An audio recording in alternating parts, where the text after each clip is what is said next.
Baik, selamat bertemu kembali adik-adik di rumah.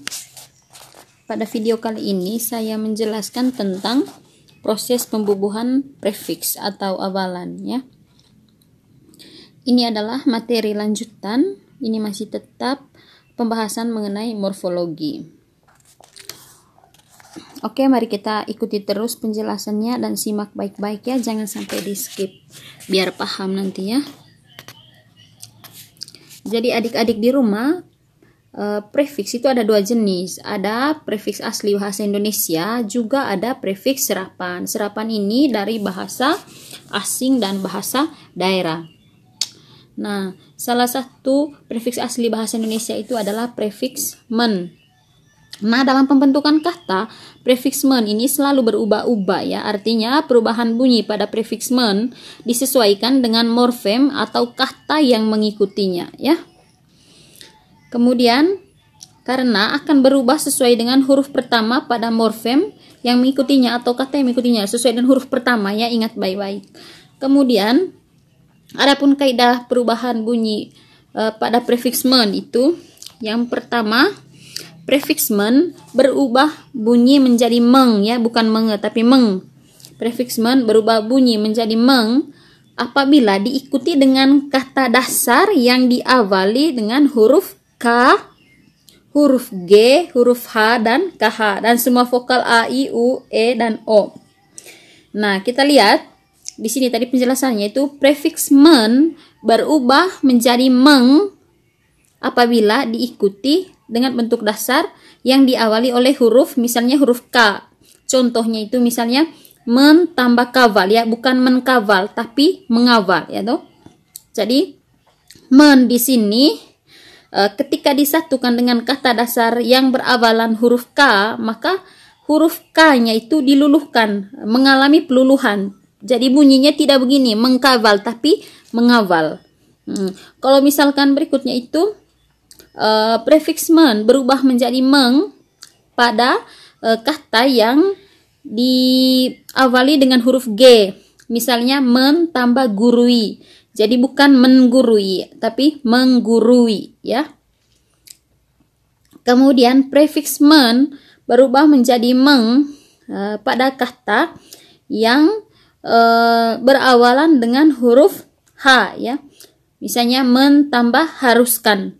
Jadi bukan menharuskan tapi mengharuskan. Begitu juga dengan kata yang berawalan dengan KH ya. Misalnya pada kata khusus, mentambah khususkan. Jadi bukan seperti ini mengkhususkan tapi mengkhususkan ya. Jadi adik-adik begitu juga dengan huruf ya, morfem atau kata yang diawali dengan huruf vokal A, I, U, E dan O. Misalnya men tambah iakan, jadi bukan meniakan tapi mengiakan ya. Men tambah olah, mengolah bukan menolah.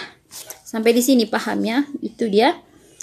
Kemudian berikutnya, prefiks men berubah bunyi menjadi me. Jadi men ini tidak kedengaran N ya, tapi hanya me saja. Itu terjadi pada kata yang diawali dengan huruf L, M, N, NY, N, R, Y, dan W. Misalnya pada kata men tambah lamar, bukan menlamar tapi melamar ya. Men tambah minum, bukan minum tapi meminum. Jadi bunyi N di sini adik-adik, bunyi N pada prefiks men itu mengalami peluluhan, jadi tidak dengar bunyi N-nya. Misalnya men tambah yakinkan, bukan menyakinkan bukannya, tapi meyakinkan.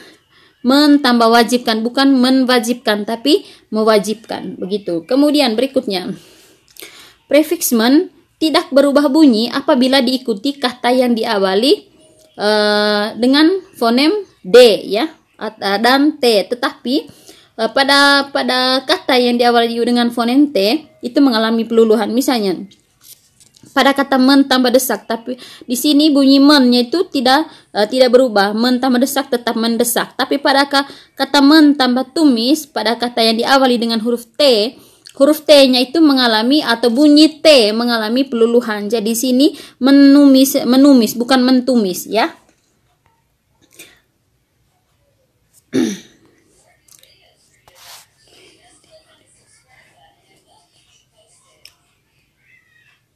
Berikutnya, prefiks men berubah bunyi menjadi mem ya. Prefiks men berubah bunyi menjadi mem apabila diikuti kata dasar yang diawali dengan bunyi atau fonem B, P, dan F. Nah, pada kata yang berawal dengan fonem P di sini akan mengalami perubahan. Misalnya pada kata men tambah batu, bukan membatu tapi membatu ya. Jadi mem dia bunyi men menjadi mem. Men tambah batu jadi membatu, bukan membatu ya. Men tambah pijat menjadi memijat, bukan menmijat, bukan menpijat. Men tambah fitnah jadi memfitnah, bukan menfitnah. Oke? Paham ya? Kemudian berikutnya, prefiks men berubah bunyi menjadi men, ada y-nya ya. Ada fonem y-nya. Jika diikuti kata dasar yang diawali dengan fonem s, akan tetapi bunyi s-nya itu mengalami peluluhan. Misalnya kata prefiks men ditambah dengan kata sayangi ya, bukan mensayangi tapi menyayangi. Oke, kaidah berikutnya. Prefiks men berubah bunyi menjadi meng. Prefiks men berubah bunyi menjadi menge ya, menge, bukan men. Di sini ada salah pengetikan. Prefiks men berubah bunyi menjadi menge jika diikuti dengan kata dasar yang bersuku kata satu. Jadi bersuku kata satu saja ya. Misalnya pada men tambah tik. Tik ini kan hanya satu suku kata ya. Jadi bukan mentik tapi mengetik. Men tambah bom. Kata bom ini hanya satu suku kata. Jadi mengebom, bukan menbom. Men tambah cek bukan mencek tapi mengecek. Men tambah pel bukan menpel tapi mengepel. Men tambah rem bukan menrem tapi mengerem ya. Jadi prefiks men itu berubah bunyinya menjadi menge. Oke. Itu dia adik-adik untuk prefiks men-nya ya. Kemudian berikutnya prefiks pen atau awalan pen. Nah, ada beberapa kaidahnya di sini adik-adik. Kita lihat bersama. Prefiks pen berubah menjadi peng jika diikuti kata dasar yang bermula dengan fonem K, G, H, KH dan semua huruf vokal A, I, U, E, O. Nah, pada kata yang berawalan dengan huruf K, maka bunyi K mengalami peluluhan. Contohnya, pada pen tambah olah. Bukan penolah tapi pengolah ya. Jadi pen itu ubah bunyinya menjadi peng. Misalnya pen tambah olah jadi pengolah. Pen tambah khotbah pengkhotbah. Pen tambah garap penggarap. Pen tambah kianat pengkhianat. Begitu ya. Kaidah berikutnya, prefiks pen berubah menjadi pe. Ya, jadi di sini bunyi n-nya itu tidak kedengaran apabila diikuti kata dasar yang bermula dengan fonem i, m, n, ny, ng, r, y, dan w ya. Kita lihat pada kata pen tambah masak, bukan penmasak tapi pemasak. Jadi n-nya itu diluluhkan. Kemudian pen tambah main, bukan pemain tapi pemain. Pen tambah nomoran, bukan penomoran tapi penomoran ya. Pen tambah nyanyi jadi penyanyi. Pen tambah ramal bukan penramal tapi peramal. Pen tambah waris menjadi pewaris. Itu. Berikutnya, prefiks pen tidak berubah bunyi. Ya, dia tidak berubah bunyi, tetap pen jika diikuti dengan kata dasar yang berfonem D dan T. Sedangkan pada kata yang berawalan dengan huruf T, maka huruf bunyi T itu mengalami peluluhan. Misalnya pada kata pen tambah doa, tetap pendoa ya. Pen tambah tulis bukan pentulis tapi penulis. Kemudian prefiks pen berubah menjadi pem. Nah, di sini m dia bunyinya ya. Pen berubah menjadi pem jika diikuti bentuk dasar yang bermula dengan fonem B, P, dan F ya. Nah, di sini pada kata yang diikuti dengan diawali dengan fonem P itu mengalami peluluhan ya. Misalnya pen tambah buat bukan penbuat tapi pembuat. Pen tambah pijat bukan penpijat tapi pemijat. pen tambah fitnah, fitnah jadi pemfitnah, bukan penfitnah. Oke. Kemudian prefiks pen berubah menjadi pen-nya, ada y-nya jika diikuti kata dasar yang bermulai dengan fonem c, j, dan s ya. Sedangkan pada kata dasar yang berawalan dengan fonem s, dia mengalami peluluhan, jadi tidak kedengaran huruf s-nya. Misalnya pen tambah jawab jadi penjawab, pen tambah curi menjadi pencuri. Begitu juga dengan pen tambah cuci jadi penyuci ya. Oke, berikutnya. Prefiks pen berubah menjadi penge. Jadi penge jika diikuti bentuk dasar yang bersuku kata satu. Misalnya pen tambah kecut jadi pengecut ya. Pen tambah tik jadi pengetik, pen tambah bom jadi pengebom, pen tambah cek pengecek, pen tambah pel pengepel. Begitu juga dengan pen tambah rem jadi pengerem. Nah, itu dia aturan atau kaidah penggunaan awalan atau prefiks pen. Berikutnya adik-adik prefiks ber ya.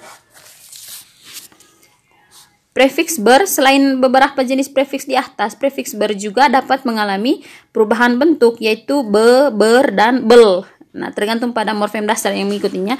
Berikut kita lihat kaidah perubahan bentuk dari prefiks ber. Yang pertama, prefiks ber berubah menjadi be, jadi r-nya tidak kedengaran jika ditempatkan pada bentuk dasar yang bermula dengan fonem r dan pada kata dasar pada kata yang suku pertamanya berakhiran dengan er. Misalnya bertambah rambut ya, berambut jadi bertambah rantai, berantai, bertambah runding, berunding, bertambah kerja, bekerja, bertambah serta, beserta ya.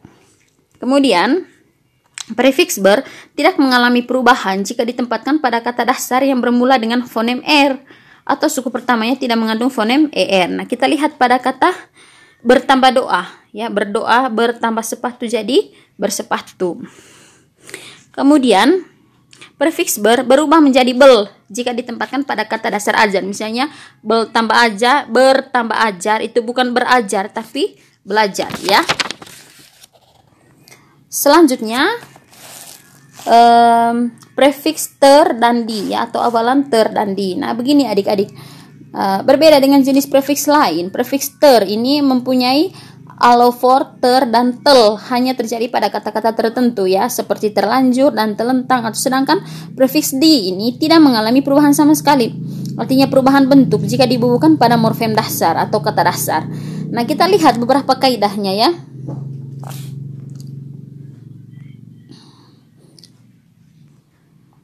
Yang pertama, jika dibubuhkan pada morfem dasar, pasif ter tidak disebutkan karena tidak membutuhkan tindakan. Sebaliknya, pasif di sangat membutuhkan pelaku tindakan. Nah, kita lihat contohnya. Kita dengar contohnya. Misalkan, penjualan buku cerita anak semakin meningkat pada tahun ini karena tersaji begitu banyak animasi yang disukai anak di dalamnya. Bandingkan dengan kekasihnya digoda teman dekatnya. Seperti itu ya. Paham ya? Kemudian, pasif ter menunjukkan hasil. Pasif ter itu menunjukkan hasil, sedangkan pasif di lebih menunjukkan perlakuan tertentu. Misalkan 3 orang mahasiswa terciduk. Nah, hasil ya. Terciduk polisi akibat keluyuran tengah malam di taman kota. Kalau kita bandingkan dengan penggunaan pasif di, misalkan 3 orang mahasiswa diciduk polisi akibat keluyuran tengah malam di taman kota. Jadi di sini lebih menunjukkan ter itu menunjukkan hasil, sedangkan di itu menunjukkan perlakuan.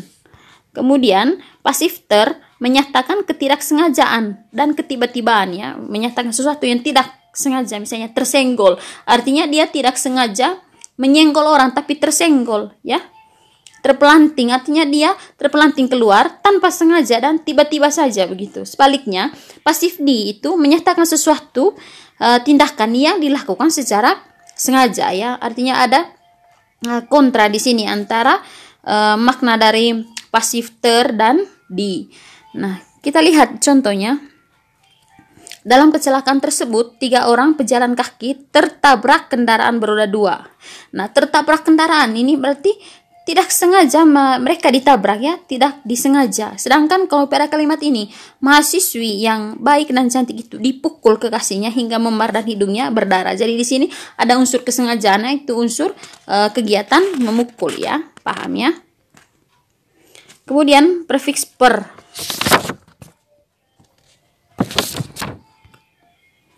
Nah, prefiks per sangat berhubungan dengan prefiks ber ya, jika kata kerjanya berawalan ber dan tidak pernah ditemukan bentuk man-nya. Kita lihat contoh saja ya.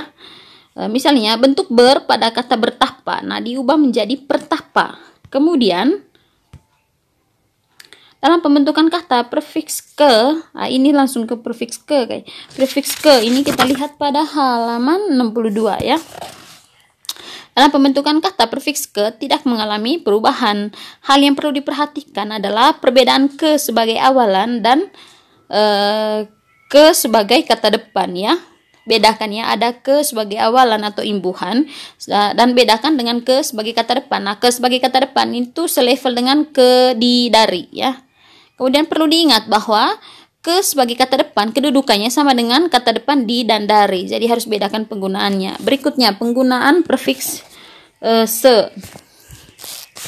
Nah, adik-adik perlu diketahui bahwa prefiks se berasal dari kata sa yang berarti satu, tetapi karena tekanan struktur kata vokal a dilemahkan menjadi e. Bentuk awalan se tidak mengalami perubahan atau variasi bentuk. Dalam penulisannya, prefiks se selalu dirangkai dengan morfem dasar yang mengikutinya. Contohnya serumah, sebuah, sebaik, seindah, secerdas, dan sebagainya ya. Kita lihat arti prefiks se. Yang pertama, menyatakan makna satu ya. Prefiks se menyatakan makna satu, contohnya sebuah, sehari, semalam. Kemudian prefiks se yang menyatakan makna seluruh, misalkan sedesa, sekampung, artinya seluruh kampung dan seluruh desa ya. Kemudian menyatakan makna sama, contohnya sehati begitu. Kemudian menyatakan makna setelah, itu misalkan sesampai atau sepulang ya, setelah pulang begitu. Oke, berikutnya prefiks serapan, itu dia tadi beberapa prefiks bahasa Indonesia. Sekarang prefiks serapan yang merupakan prefiks dalam bahasa Indonesia. Begitu banyak kata dan afiks yang diserap dari bahasa lain, baik bahasa daerah maupun asingnya. Penyerapan tersebut bertujuan untuk memperkaya perbendaharaan kosakata bahasa Indonesia. Kemudian bentuk-bentuk yang polanya sudah terdapat pada bahasa lain kemudian disesuaikan ejaannya ke dalam bahasa Indonesia. Nah, kita lihat adapun prefiks serapan tersebut antara lain. Yang pertama pra ya. Pra itu artinya yang mendahului atau sebelumnya. Contohnya prapaskah, prasejarah itu. Kemudian tuna. Tuna ini artinya tidak sempurna atau kurangnya. Contohnya tunanetra, tunarungu, tunasusila. Kemudian pramu. Pramu ini artinya petugas. Analoginya dari pramugari. Contohnya pramuniaga. Kemudian maha. Maha itu artinya besar. Contohnya mahasiswa, mahaguru, maharaja.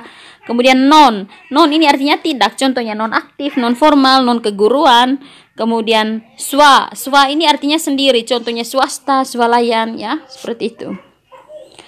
Oke, adik-adik di rumah, itu dia penjelasan tentang pembubuhan awalan atau prefiks. Semoga kalian paham. Bagi yang belum paham, silahkan tanyakan di kolom komentar ya.